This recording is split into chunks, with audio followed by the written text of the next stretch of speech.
Hello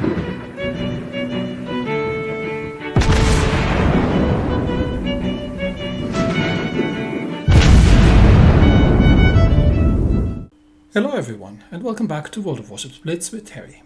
It's been a while. I am back from my holidays, and I did not have an awful lot of time to go and test things.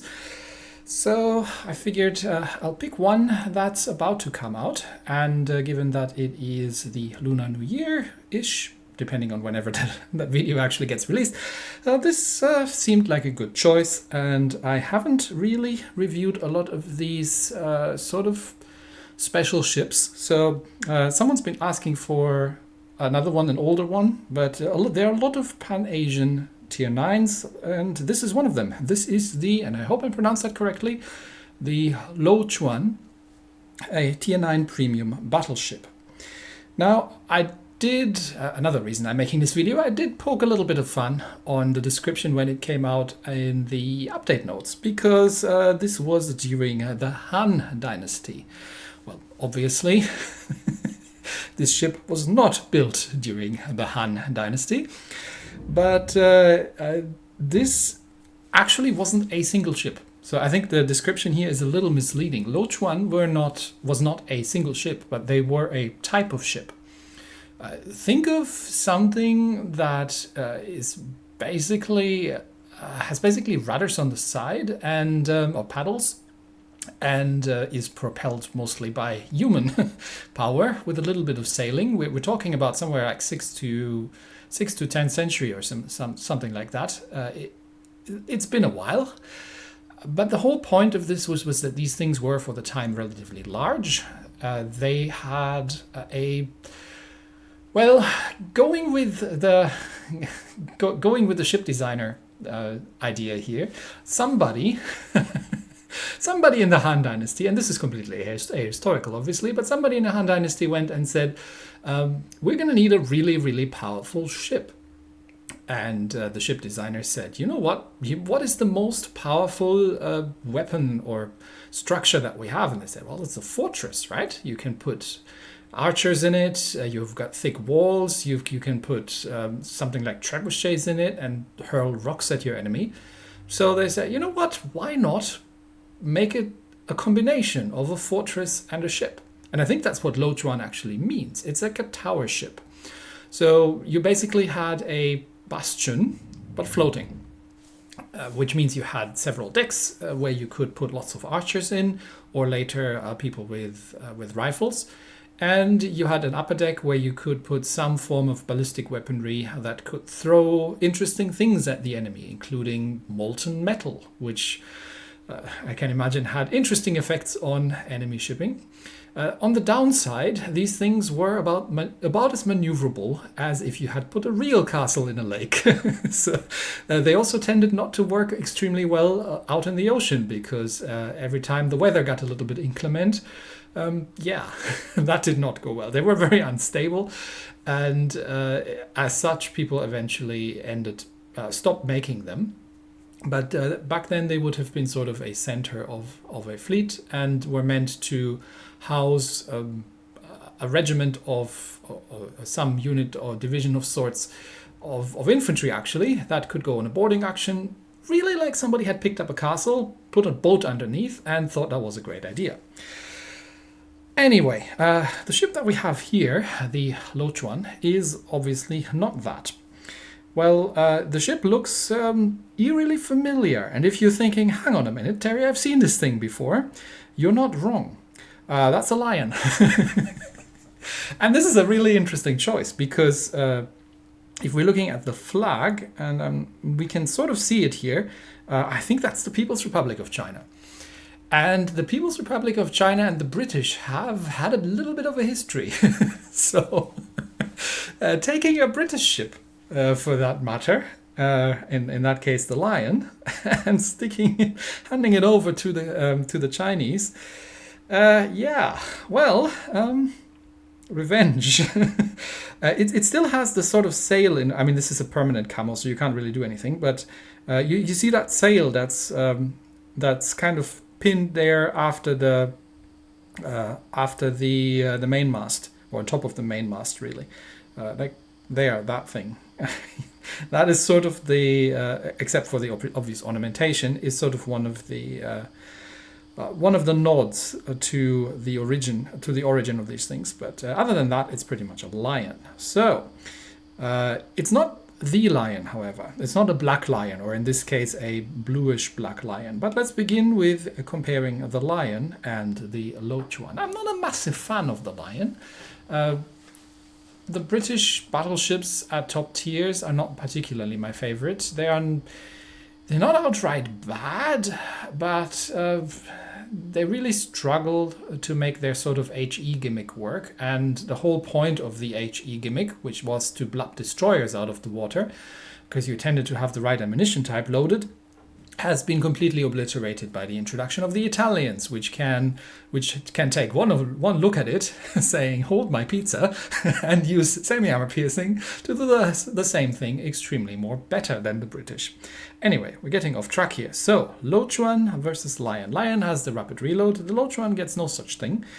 She gets a fuel smoke. So yeah, there goes my Italian reference. She gets 2 precise aim 1s and 2 def AAs, but she also gets the super heal from the British battlecruiser line. So we have a sort of British premium with a slight Italian flavor, but also battlecruiser. She does not get an awful lot of hit points, and if you know British battleships, they have really been done dirty when it comes to their armor protection in game. It's not great. This is really more of a battle cruiser. The maneuverability is very slightly better, but mostly in the same, but the guns are different. Even though on paper they are exactly the same guns. You get 3 triples of the 419mm guns. They actually reload slower, have a shorter range, and worse HE shells, but better AP shells, and a better turret traverse. She gets the same secondaries, and as the Lion she gets no auto secondaries. The AA is exactly the same, the difference being that you get a def AA1. Still doesn't make it an AA ship, because the small caliber AA does not have the greatest range, but she can do quite a bit more damage to planes than the Lion herself can do. And she gets, for all intents and purposes, the same concealment. So, wait a minute, it's worse than the Lion then? Well, let's compare her to the Duncan, the tier 9 battlecruiser. The Duncan obviously gets a better def AA and has also the super heal, but also gets the auto secondaries and gets the engine boost, whereas the Louchuan, not quite. The Duncan actually has more hit points than this thing, but given that the Duncan is an actual battle cruiser, gets even worse armor than the Lion. The Duncan is a tick faster, but for all intents and purposes they're relatively similar. The engines are a bit better on the Duncan, so because battle cruiser playstyle and mobility, whereas the Louchuan really handles more like a Lion. But here's where it gets interesting. These are, despite actually the Duncan having on paper the Mark I guns of these are the Duncan's guns. They've got the same turrets, the same values, with a slightly improved range for a slightly slower reload. Unfortunately, she does not get the Duncan secondaries, because the Duncan secondaries are distinctly better than what the Lion has. They've got better range, they're 152mm plus a nice set of auto secondaries, which the Louchuan doesn't get. She also doesn't get the torpedoes. In return, she actually has a noticeably better base AA, which kind of makes up for the fact that she only gets the def AA1. So she probably has about-ish the same AA as a Duncan, and obviously worse concealment because it's again the Lion. So what do we have here then? We have a bit of a mix of both. We have sort of a jumbled mix of Duncan, Lion, and with this very slight hint of Italian in there with the fuel smokes. But that's kind of where it also gets interesting, because, I mean, what do you use the fuel smoke for on an Italian battleship? Well, you kind of use it to disengage, but you can also use it when you are trying to get into close range and blab something in the side catastrophically, which, given the firepower that the Italians tend to bring to bear, you can do, which is not quite the case here so much. At the same time, you have the precise aiming, which tells us more of a long-range operation that you want, similar to how you play the Lion, only that you don't throw as much lead down range. So I'm not sure what the fuel smoke's for. I honestly don't use it much. I mostly use it more for disengaging. She does not play like a battle cruiser, but more like a slightly different twist on a Lion. Since we're here, let's talk about the camouflage, because this is one thing that you need to be aware of with these ships. If you don't like the looks of it, tough luck, because you can't change it. This is a perma camo. I mean, the obvious benefit is that it comes with it, and values-wise, this is just your standard battleship camo with a useless torpedo damage reduction, but it gives you a bit better range and hit points, and obviously dispersion, which isn't bad on this ship. The dispersion is quite nice, actually. And but yeah, you can't get rid of it. So if you don't like it, tough luck. Don't get it. Other than that, there's nothing special on it. It's just sort of a perma historical, and I'm making big air quotes camo here.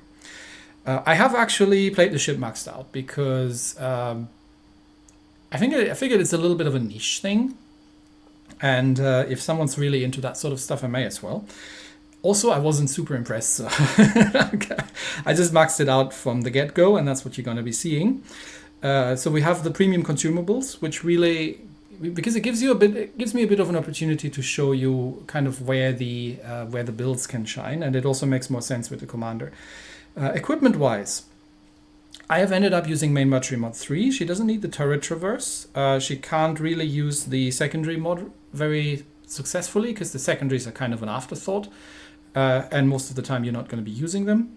And you could use the reload, but I've ended up going for dispersion. Other than that, it's the same setup. I have not, I've opted not to use the concealment build because the base concealment isn't that great, and I also don't really feel that she has the close range firepower to play battle cruiser. It feels more like like you would play the British battleship line in that regard. Now there is a commander. Actually, there are legendary commanders, but there is a commander that I've picked for the ship, and I think he's probably meant for that, because he's only an epic commander, so he only gets 2 improved skills, but he gets the Survivalist Plus, which gives us extra HP recovery, and he gets the APCS Plus. And given that these are the Duncan's guns, in all but name, that's probably a good choice, because the battle cruiser line hurts more on the armor piercing, and they have the better armor piercing compared to the battleships. So that's the setup we're going with, and there are a couple of choices here that you really have to make. So I've gone for an extra def AA instead of the torpedo alert, because again, I'm mostly playing from longer range. The air defense expert instead of the victorious charge, and I've again not opted for this fire supremacy for an extra precise aim, because I really want that survivalist plus here. But in return, I'm using the marksman skill to make sure I get 2 salvos out. I think without that, you don't have the duration of the precise aim to get 2 salvos out, unless you squeeze the main battery mod 2 in there for reload. Then I think you can just about pull it off. So if you really want that fully prepared for the repair kit cooldown, then it's probably better to set her up with the reload. But I haven't tested how squishy the turrets are. The rest is relatively straightforward, kind of what you would want. Obviously the APCS Plus, and I'm using the Horizontal Protection Expert, because while these shells hit hard, I'm struggling to get citadels sometimes, and it really doesn't make a huge difference. Whereas, especially if you take the AA into account and you say, okay, I can maybe take a carrier hit or 2 in combo with the extinguisher, the compartment maintenance, then having the deck protection is not a bad thing, and in general the ships are quite squishy, so it makes more sense. Anyway, right, so a slightly modified Lion with the Duncan's guns and a slightly different skill set. So let's try this thing out. The first round is a 4v4 on Epicenter on the chain map. We are facing Montana, Izumo, Ibuki, and a Delny. And we do have a Slava and a Shikishima on our side. So 2 tier 10 premiums, the Slava being an excellent tier 10 premium that we need to beat. And a San Martin, which is a very, very good tier 10 ship as well. So the game's on. Let's see how the tier 9 ship can actually compete. Now it is a bot carrier, but it is a midway. And American bot carriers are quite a bit more dangerous than their Japanese counterparts, simply because they can't hit with their torpedoes, but they have the much better dive bombers, and those will hit. So, epicenter chain, like I said, a bit more of a long-range ship, and you don't have the greatest base range on these guns, but it's workable if you position correctly. And like I said, these are the Duncan's guns. These are not the Lion's guns. So you start out with the armor piercing, and that's also generally the choice of what you want to have, especially that I'm sailing with the APCS Plus skill. So I'm going to position next to that island, which is going to give me a position. It's a good flanking position. I'm in the outer ring, and it allows me to retreat if it turns out the enemy team is heavily focusing on this area. But given that it's a 4v4, if the teams are under strength, they tend to not take this all too seriously, oftentimes. The other thing that you can do from this little position here really well is you can threaten the center cup, or the center ring rather. And there's a Delny on the enemy team. So even though we don't actually have the Lion's HE shells, we still have pretty decent HE shells. So I am spotted, obviously, because ship be massive. And there's a destroyer out there, and the Delny is probably in the center, and there are bots as well. And there's an Ibuki as well. Hello, Mr. Ibuki. Okay, Ibuki said some, of course, insta-fire from the Ibuki. But I'm going to put her in reverse, because Ibuki might have dropped torpedoes before he was going behind the island. Now, if Ibuki is smart, he stays behind. No, Ibuki is not smart. Okay. Hello. The dispersion on the guns is pretty good, actually. I mean, obviously, if an Ibuki gives you full broadside, these are not the Ibuki's torpedoes. I'm not sure what these were. These might have been Delny's, but if he gives you, this, by the way, is not with the marksman skill. So you can see that you just don't have enough time. But if you put the reload module in, then you'll notice that these are the Ibuki's torpedoes. Then you'll notice that you may just squeeze it out there. Anyway, let's see if we can do something about the Ibuki. We shot one of his torpedo tubes off. We'll just keep the island between myself and that thing, but I think he's out of torpedo range anyway. So I haven't damage controlled the fire, so he got bored of trying to set me on fire. And game, I hit that one, didn't I? I thought I hit that one. Anyway, Delny. Hello, Mr. Delny. Back in reverse, and this is why I love this position so much. So Delny obviously could go for a rush now. There come the Ibuki torpedoes. I don't think they have range.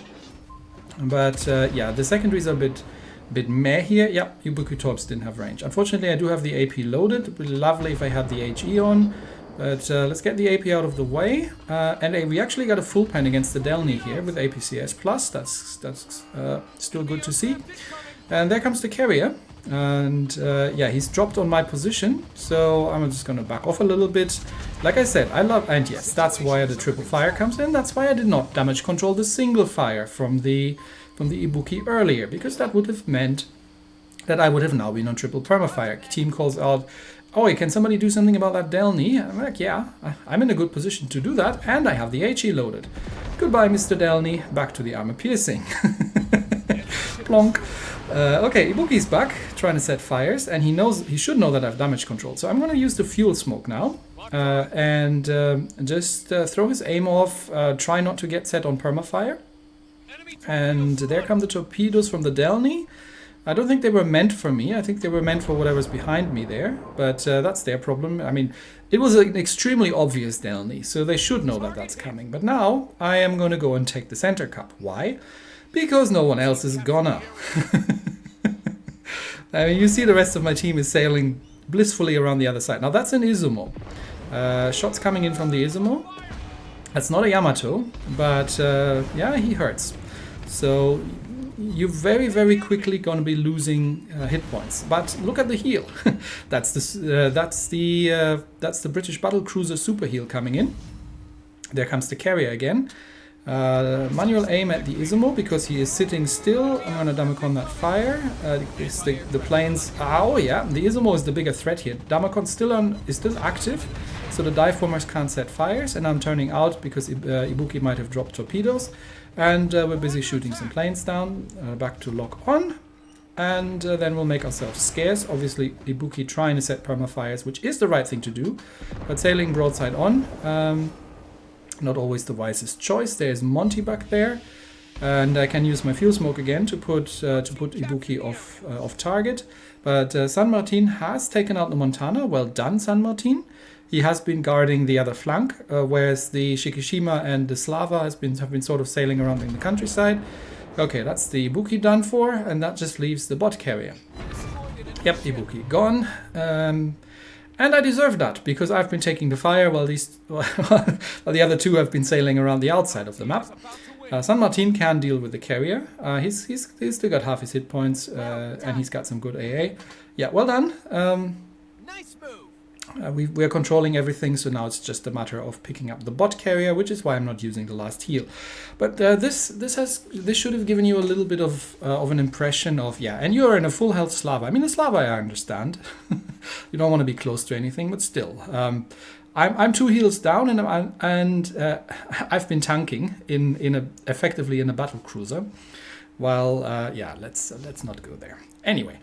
But it shows you the HP tank ability that you have with the ship, despite the fact that she actually has lower HP than the Duncan. But it's